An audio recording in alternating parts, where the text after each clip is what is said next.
नमस्कार, आप देख रहे हैं ओजस न्यूज नेटवर्क। मैं हूं आपका अपना लेमन एंकर, लेकर आया हूं आज की सबसे बड़ी और ताजा खबरें। सबसे पहले बात करते हैं आज की बड़ी ब्रेकिंग न्यूज की, जिसने पूरे देश का ध्यान अपनी ओर खींच लिया है। शेयर बाजार में आज भारी उतार चढ़ाव देखा गया।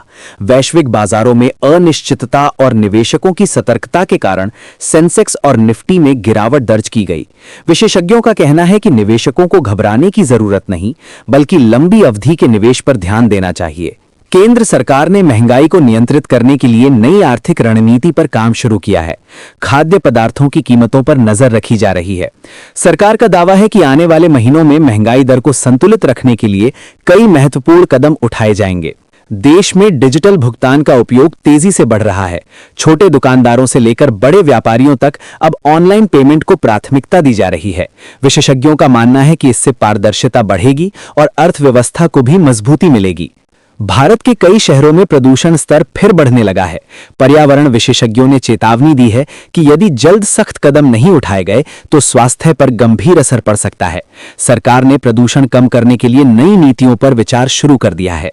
अंतर्राष्ट्रीय स्तर पर कच्चे तेल की कीमतों में उतार चढ़ाव जारी है।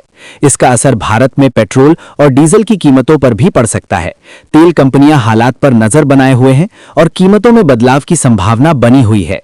भारत और कई देशों के बीच व्यापारिक समझौते को लेकर बातचीत तेज हो गई है। सरकार का कहना है कि इन समझौतों से निर्यात बढ़ेगा और रोजगार के नए अवसर पैदा होंगे। उद्योग जगत भी इस पहल को अर्थव्यवस्था के लिए सकारात्मक मान रहा है। देश में नई शिक्षा नीति को लागू करने की प्रक्रिया तेजी से आगे बढ़ रही है।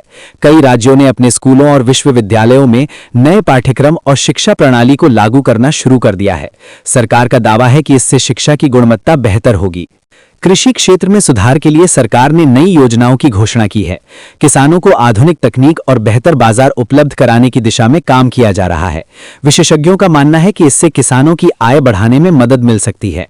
देश में स्टार्टअप संस्कृति तेजी से बढ़ रही है। युवा उद्यमी नई तकनीकों और बिजनेस मॉडल के साथ बाजार में उतर रहे हैं। सरकार भी स्टार्टअप्स को प्रोत्साहित करने के लिए निवेश और वित्तीय सहायता से जुड़ी कई योजनाएं चला रही है। देश में महंगाई को लेकर आम लोगों की चिंता बढ़ती जा रही है। रोजमर्रा की कई जरूरी चीजों की कीमतों में लगातार बढ़ोतरी देखी जा रही है। सरकार का कहना है कि कीमतों को नियंत्रित करने के लिए बाजार की स्थिति पर नजर रखी जा रही है और जल्द राहत के उपाय किए जाएंगे। देश के कई हिस्सों में गर्मी तेजी से बढ़ रही है। मौसम विभाग ने अगले कुछ दिनों में तापमान और बढ़ने की संभावना जताई है। लोगों को दोपहर के समय घर से बाहर निकलने से बचने और पर्याप्त पानी पीने की सलाह दी गई है। रेलवे ने यात्रियों की सुविधा के लिए कई नई ट्रेनों की घोषणा की है। त्योहारों और छुट्टियों के दौरान बढ़ती भीड़ को देखते हुए विशेष ट्रेनों का संचालन किया जाएगा। इससे यात्रियों को यात्रा में राहत मिलने की उम्मीद है। देश में इंटरनेट और मोबाइल डेटा का उपयोग लगातार बढ़ रहा है। डिजिटल सेवाओं के विस्तार के साथ ऑनलाइन शिक्षा, बैंकिंग और व्यापार को भी तेजी मिली है। विशेषज्ञों का मानना है कि डिजिटल क्रांति भारत की अर्थव्यवस्था को नई दिशा दे रही है। कई राज्यों में सड़क सुरक्षा को लेकर नए नियम लागू किए जा रहे हैं। हेलमेट और सीट बेल्ट को लेकर सख्ती बढ़ाई गई है। सरकार का उद्देश्य सड़क दुर्घटनाओं को कम करना और लोगों में सुरक्षा के प्रति जागरूकता बढ़ाना है। कृषि क्षेत्र में आधुनिक तकनीक का उपयोग बढ़ाने पर जोर दिया जा रहा है। ड्रोन और स्मार्ट मशीनों की मदद से खेती को अधिक उत्पादक बनाने की कोशिश हो रही है। सरकार का कहना है कि इससे किसानों की आय बढ़ाने में मदद मिल सकती है।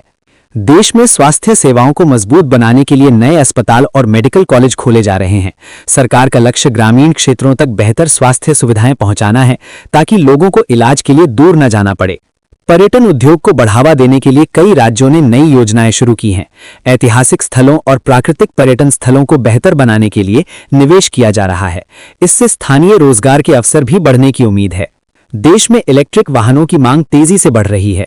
पेट्रोल और डीजल की बढ़ती कीमतों के कारण लोग अब इलेक्ट्रिक गाड़ियों की ओर रुख कर रहे हैं। सरकार भी ईवी खरीदने पर कई तरह की सब्सिडी और प्रोत्साहन दे रही है।